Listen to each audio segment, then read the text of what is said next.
কি রে তুই যাস না এখনো? আমি তো ভাবছি তুই গেছস গা, এলি ঘরে লইছি। এ মাইয়াকে আমার বউ, হবু বউ।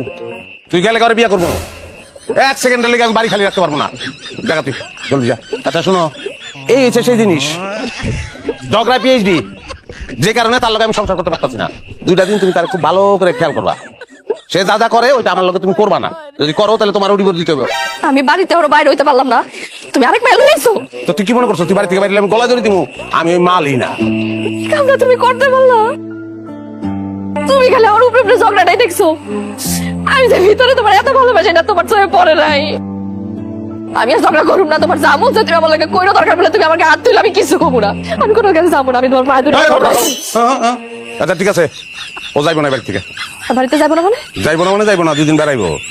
চিনস না করে মাম তো কই ডালিয়া। এটা তুমি আগে কইবা না, আমি তো ভয় পেয়ে গেছিলাম। এই ভয়টা তো তোমার চেহারা আমি জীবনে দেখিনি, কোনোদিন তো মুখ দেখাও নাই যে তুমি আমার ভালোবাসো, কইতাও না এই ঘটনা না ঘটাইলে। দাও খাওন দাও, মেহমান আইছে, 3 জনের খাবো না।